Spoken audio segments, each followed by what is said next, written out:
bonjour, je suis Audrey de Petit Bout de Création sur YouTube et sur Instagram. J'espère que vous allez bien.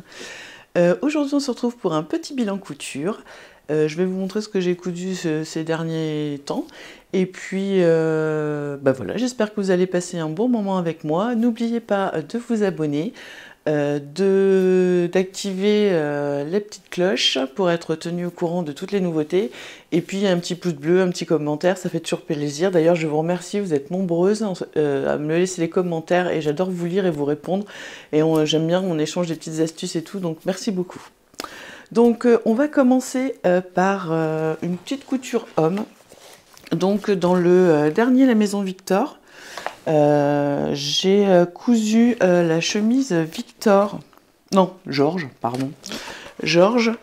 pour mon mari. Donc c'est celle-ci, qui est une chemise qui se coud avec du tissu jersey. Donc voilà le dessin technique. Et elle va du XS au XXXL, donc 3XL. Il faut entre 150 et 170 cm de tissu. Bon alors, elle n'est pas difficile du tout, mais je pense que je n'ai pas choisi le bon tissu pour la faire. Je l'ai fait en XL pour mon mari. C'est un tissu jersey nid d'abeille beige que j'ai acheté chez ma petite mercerie. Donc voilà ma chemise. Hop, je vais la mettre comme ça. Voilà. Donc voilà ma chemise. Le problème, c'est que c'est un tissu qui est vraiment très très souple pour un jersey. Et j'ai vraiment galéré au niveau de la parmenture là à coudre. Ça n'a pas été super simple. D'ailleurs, l'intérieur, c'est pas très joli. Je suis pas très fière de moi, mais elle est portable. Donc en fait, alors déjà, j'ai mis des boutons pression parce que je ne me voyais pas. Je sais pas si vous voyez, mais ça fait un peu une épaisseur et le jersey est vraiment mou et je me voyais pas faire des boutonnières. Donc du coup, j'ai mis des boutons pression. De toute façon, il peut l'enfiler sans enlever les boutons, sans souci.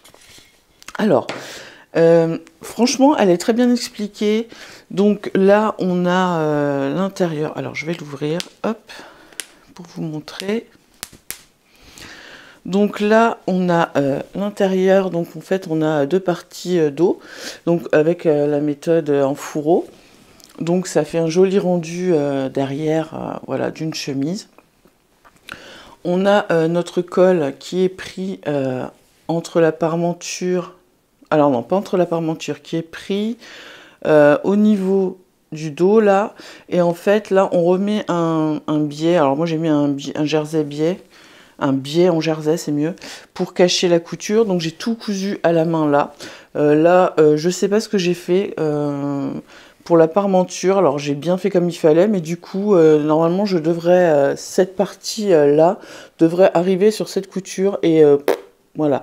Donc là, il faudrait que je fasse un petit point à la main pour que la parmenture, elle tienne correctement. Ensuite, on met les boutons, donc là, on forme notre parmenture, on met les boutons, on fait une piqûre. Alors normalement, c'était pas un tissu super facile à coudre, je la referai, je pense, mais dans un jersey beaucoup moins mou, parce que là, ouais, certes, c'est très joli comme tissu, mais alors, j'ai vraiment galéré, quoi. Au niveau des manches, enfin ce sont des manches courtes et on a un bracelet de manche rajouté, donc on surjette et puis on vient le poser. Je vais la remettre sur le cintre pour essayer de vous montrer. Donc le bas en fait c'est pareil, c'est rapporté, c'est des pièces rapportées là. Et donc en fait on en met une devant, et une derrière et une sur le devant, et en fait ce qui nous permet de faire voilà, vous voyez, on a des fentes. Qu'est-ce que je peux vous dire d'autre? Je suis déçue, mais c'est plus par rapport à mon tissu en fait, hein, parce que c'est vrai que il est très très fluide, très souple, donc voilà, ça n'a pas été génial à coudre. Après, je pense que je vais la refaire, je vais la retenter, mais vraiment avec un jersey qui se tient un peu plus. Bon, voilà. Donc bon, mon mari, lui, ça lui plaît, hein, c'est lui qui avait choisi le coloris du tissu et tout. Donc une fois portée, elle se place bien et tout, mais c'est vrai que moi, je deviens un peu de plus en plus, pas perfectionniste, parce qu'il y a toujours des petits défauts, mais envie d'avoir quelque chose de propre. Et là, je suis vraiment pas satisfaite de ce qui est parmenture devant, ça ne me plaît pas du tout. Mais bon, c'est pas grave. Et puis pareil, je commence à faire les coutures à la main pour éviter, voilà, pour avoir quelque chose de propre. Et bon, bah ça prend du temps, mais ouais, voilà, je trouve que ça fait partie de la couture, voilà. Donc voilà ce que je pouvais vous dire sur la chemise Georges de la Maison Victor. Franchement, vous pouvez y aller, hein. Elle est vraiment bien expliquée. Bon, il y a quand même pas mal de pièces parce qu'on a donc les deux devant, le dos, les deux hauts, le col, les manches, les bracelets de manches, la parmenture, les bas en fait. Alors on en a un de chaque côté plus un grand derrière. Donc bon, voilà, mais c'est une très jolie chemise que je vais retenter. Il faut que j'y arrive à faire ça proprement. Mais là, je suis un peu restée. J'ai eu du mal à la finir parce que je voyais que c'était pas top. Voilà, je vous laisse avec quelques photos portées.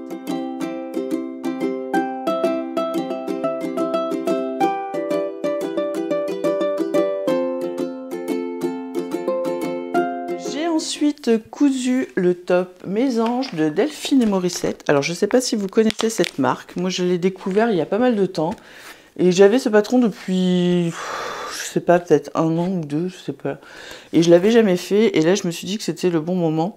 Donc j'ai fait, alors en fait on a 4 versions, voilà, il y a 4 versions. Donc moi j'ai fait la version 1 toute simple. Vous avez avec la basque, vous avez avec un dos tombant et vous avez le dos tombant plus la basque. Donc moi j'ai fait cette version là. En fait le devant et le dos sont les mêmes pièces. Ensuite on met un élastique en coulisse sur le devant et un élastique en coulisse sur le dos. Et puis on a, je vais vous montrer, ce sera peut-être plus parlant pour vous. Donc le patron Mésange de Delphine et Morissette, je l'ai fait en taille 46. Il va de la taille 34 à 54. Donc on a un bel échantillon de taille, je trouve ça super. Alors c'est des patrons qui sont, ça peut dérouter un peu au début. Moi quand j'ai acheté, j'étais un peu déroutée. C'est pas des patrons qui sont tracés sur un logiciel. En fait, elle trace ses patrons à la main, puis elle doit les scanner, je suppose, pour pouvoir les passer ensuite sur Photoshop en PDF. Je sais pas trop comment ça marche. Et en fait, au début, ça déroute un peu, mais les patrons, franchement, ils taillent très bien. C'est pas le premier que je fais de cette marque, et ils taillent très bien. Alors, côté explication, par contre, on n'a que de l'écrit. Donc, bon, voilà. Après, on va sur son site, dans son blog, pour chaque modèle, elle fait un pas à pas avec des photos. Alors, c'est pas toujours super... je veux pas dire que c'est pas bien expliqué, mais quand on est débutant, il va falloir un peu s'accrocher, mais franchement, il est très simple. Donc je vous le montre. Donc je l'ai fait dans une popeline de coton que j'ai acheté chez Atelier Neko au moment où ils faisaient leur solde. Alors je sais pas s'ils en ont encore, mais comme ils ferment leur boutique. Donc je trouvais très adapté pour l'été ce petit coton, j'aime beaucoup. Alors donc du coup, voilà, vous découpez une partie devant et une partie dos. Là, vous faites un repli, en fait, c'est juste un repli, et vous faites une couture avec une coulisse. Alors moi, je crois que c'était préconisé 0,5 pour l'élastique, j'avais que du 1 cm, donc j'ai fait une coulisse de 1 cm. On passe on a la mesure de l'élastique, on passe notre élastique dedans, on vient le coudre, le faire tenir, voilà, sur chaque côté, donc on fait ça pour le devant et pour le dos. Et puis après, on a... notre partie biais, on a un morceau de biais à découper que j'ai fermé endroit contre endroit pour faire un cercle, puis ensuite on le replie bien en faisant les marquages au fer, et puis je suis venue le poser bien comme il faut, et puis piquer, faire une petite piqûre tout autour, et ça nous fait nos bretelles. Donc c'est un petit top qui est très confortable, très simple à réaliser, franchement je vous le recommande. Les patrons, je sais plus le prix, mais ils sont pas très chers, en plus là on a quand même 4 versions, donc voilà, donc peut-être que j'essayerai celui à basque, je sais pas, je suis pas très fan des basques, mais bon, il faudrait que j'essaye pour voir si ça me va ou pas. Et puis voilà quoi, c'est vraiment un petit truc, un petit top vraiment simple, mais efficace je trouve pour l'été. Et là dans ce petit coton vraiment léger, ça va être parfait. Donc là vous voyez, c'est l'élastique qui fait la fronce. Voilà, donc et puis bien les bretelles. Moi je le trouve très sympa. Voilà, je vous laisse avec une petite...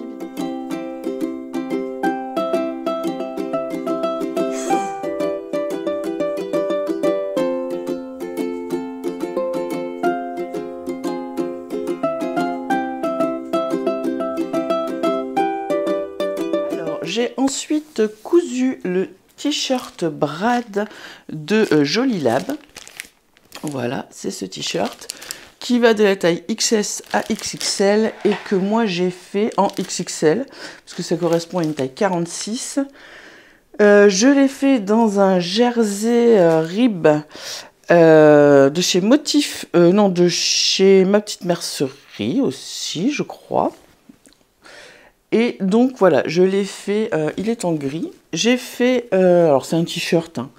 Je l'ai fait avec du bord-côte un peu moutarde, ocre, voilà. Pareil pour les bracelets de manches. Donc rien de compliqué, hein. C'est un t-shirt, comme toujours, on fait les épaules, on coud les manches, on coud les côtés, enfin voilà. Après, on peut faire à plat ou faire déjà les manches. Moi, généralement, je fais à plat. On pose notre encolure, nos bracelets de manches, et puis on fait notre ourlet du bas, et puis c'est terminé, il n'y a rien à dire. Je me suis mis une petite étiquette comme ça de chez Ikati Couture, voilà, sur la manche, et puis, rien à dire, il est bien fait, hein, il est très très bien fait. J'ai rien noté hein, là-dessus, hein, c'est vraiment une sorte basique. Hein. Alors il me semble que je l'avais, je suis plus sûre, mais je semble à l'époque où ils l'ont sorti, il était gratuit pendant quelques temps, je ne l'ai pas acheté, il me semble pas. Je pense qu'ils ont fait un truc où il était gratuit, il a dû avoir un concours, il me semble, mais bon voilà, j'avais pas participé, je l'avais pas fait tout de suite, donc voilà. Que vous dire d'autre? Bah, pas grand chose. Après, il est peut-être un petit peu loose à ce niveau-là. Ça fait un petit peu, peut-être des plis. Bon, après, c'est pas choquant non plus, quoi. Enfin bon.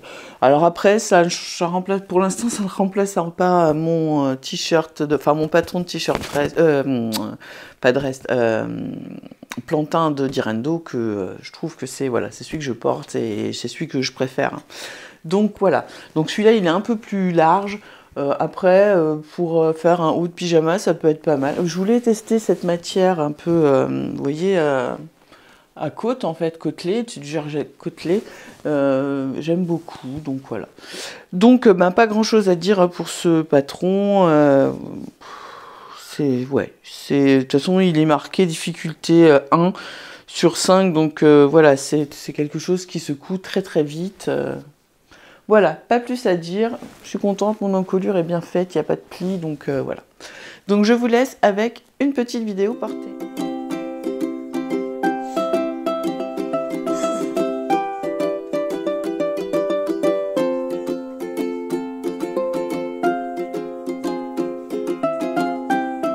Je me suis ensuite recousu un short Inis de Sewing Soon. Donc, je vais pas vous en reparler 15 tonnes. Je vous remets dans un petit i la vidéo où j'ai cousu mon précédent. En fait, c'est mon troisième. J'avais fait un test sur le pantalon qui n'allait pas. J'ai refait en short en écoutant vos conseils et du coup, ça a marché. Et comme je l'aime beaucoup, j'en ai refait un dans un coton stretch DS que je vous ai présenté lors de mon dernier haul.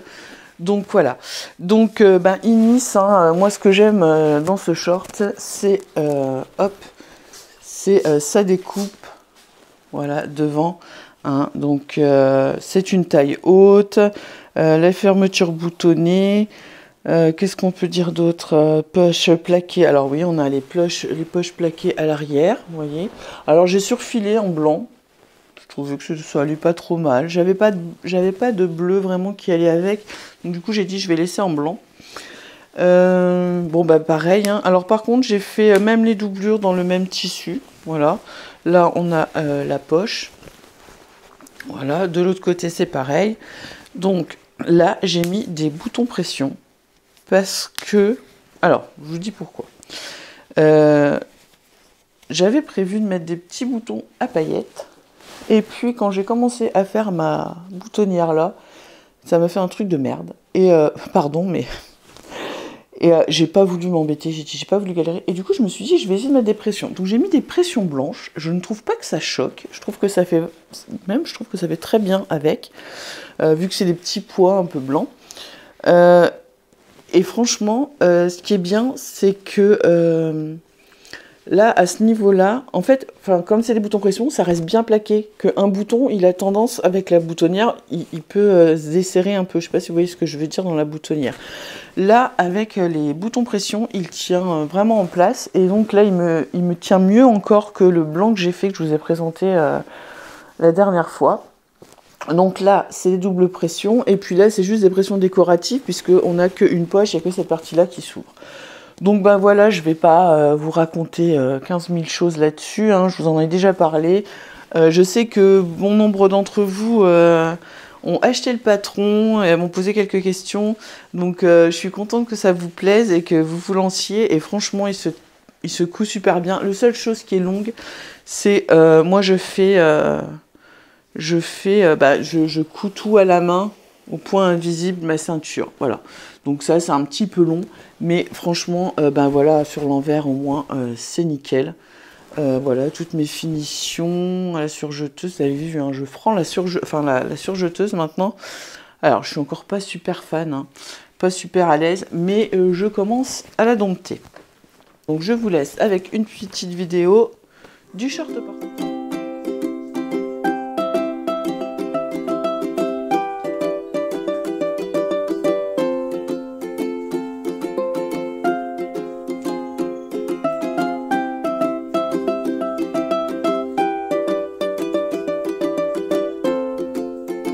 Ces petites cousettes, je me suis cousu le soutien-gorge Chéri Lada de Fit You. Alors c'est le soutien-gorge où j'ai trouvé la bonne taille, qui me tient bien et tout, et que j'aime bien faire. Donc il va de la taille XS à XXL, à XL, pardon, ce qui correspond en gros à un 80A à un 100D 100E. Donc c'est un niveau 3. Après, moi je trouve pas que ce soit très... on va dire, c'est pas très compliqué si on prend son temps. De toute façon, pour la lingerie, il faut prendre son temps, surtout pour un soutien-gorge. Si on prend bien son temps, il n'y a aucun souci. Alors moi, je vais vous le montrer. Hop. Alors, je l'ai déjà, je vais vous dire. Alors moi, je le taille.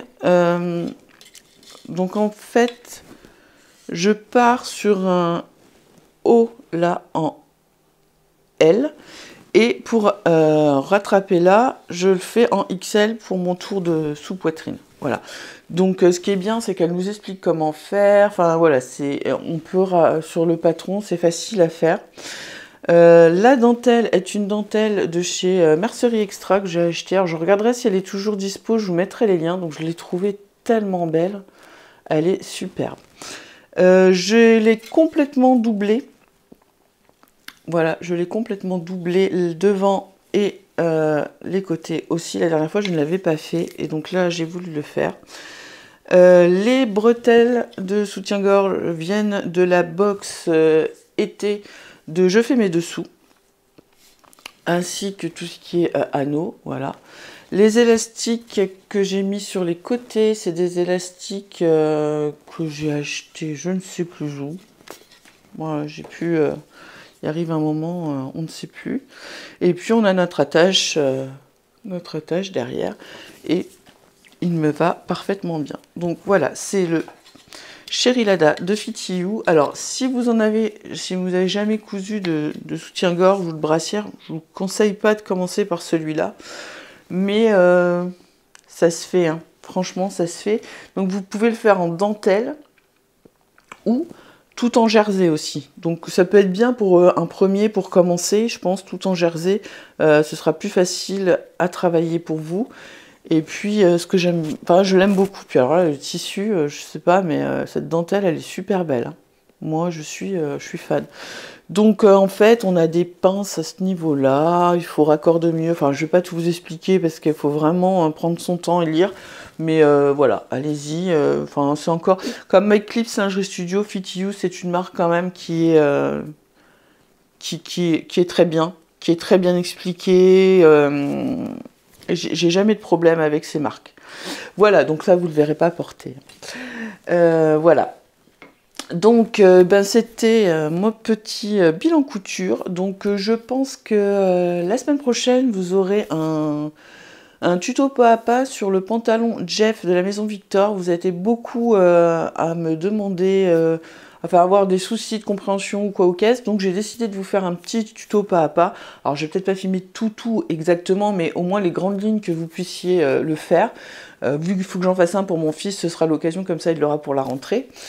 Et puis je vous prépare aussi un autre bilan couture où je vais faire tout ce qui est sweat. Parce que à la maison on est très sweat, gilet, capuche et compagnie. Et comme j'ai pas mal de French Terry, je vais m'y mettre pour que les enfants aient ça pour la rentrée. Même pour moi, là je vois le matin il fait super frais. Alors après il fait très chaud, hein, mais le matin il fait frais. J'aime bien avoir un petit sweat. Et du coup, j'ai acheté le patron, alors je ne sais plus, je crois que c'est Châtaigne de Clafoutis, qui a un nombre, enfin il y a plusieurs façons de le faire. Il y a capuche, col, ouverture sur le devant, enfin bref, je vous en parlerai à cette occasion-là. Donc j'avais envie de tester ce patron. Et puis j'en ai d'autres aussi, il y a le I Am Rainbow, il y a, enfin voilà, j'ai plus d'autres patrons, donc ça va faire... Pour vous donner des idées, si vous aussi vous êtes très hoodie, comme disent les jeunes, moi je dis plus la capuche, mais bon, voilà. Donc, eh ben écoutez, je vous remercie d'avoir regardé cette petite vidéo. Je vous souhaite une belle semaine pleine de couture et je vous dis à bientôt.